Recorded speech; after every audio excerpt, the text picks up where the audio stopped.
major developments today. Perhaps the most important is that cops can now close in on a timeline because we now know this precious little child was murdered the same day that she was raped. Matt Zarrell, Nancy Grace producer, tell us more.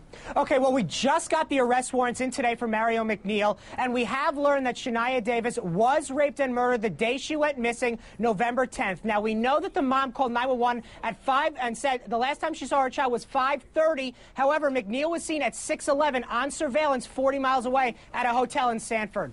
Okay, now, isn't it just lovely that whoever did this, we know who's charged with it, didn't drive her around for 4 days and torment the poor child? Pat Brown, what does it tell you, the fact that this man allegedly murdered her the same day that he raped her? Well, my guess is, Pat, that he accidentally killed her while he was raping her. You know, little children are just annoying that way. When you rape them, they tend to object. They tend to be upset about it. So you have to do something like smother them or strangle them because they're just complaining too much. And so my guess, that's exactly what he did. Oh, that's interesting. So you don't think that he allegedly performed the rape, then took her somewhere else to murder, then took her somewhere else to dump her body?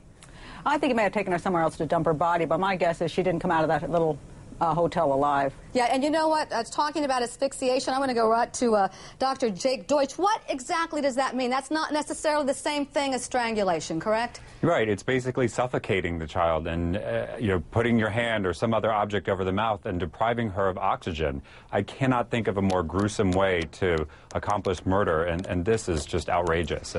Incredible. Susan Moss, family law attorney, let me ask you this. If he killed her immediately, allegedly, then clearly he wasn't passing her around. Does that still mean it's trafficking?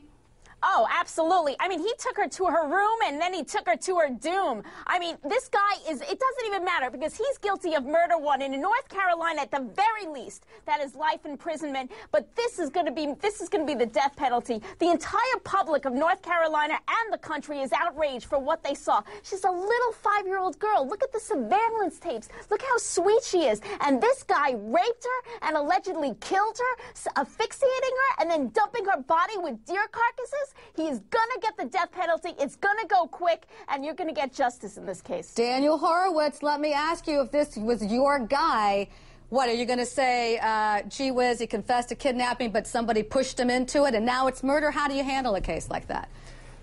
I really think a case like this depends upon whether the client is willing to admit guilt.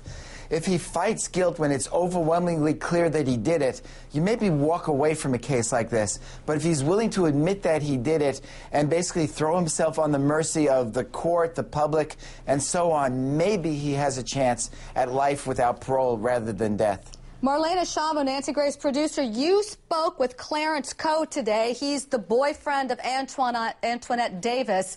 He gave you some revealing pieces of information, not necessarily about the case, but about himself. Go.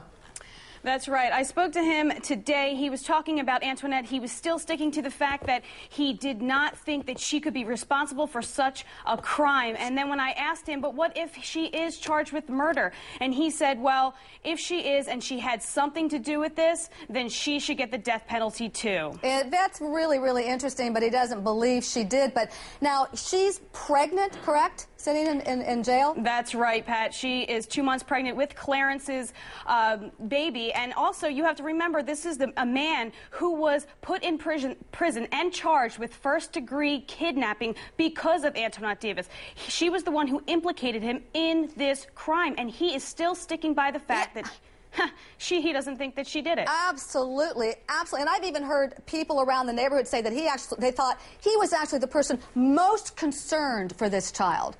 That's right. And he has said over the past year that he's become extremely close to Shaniya.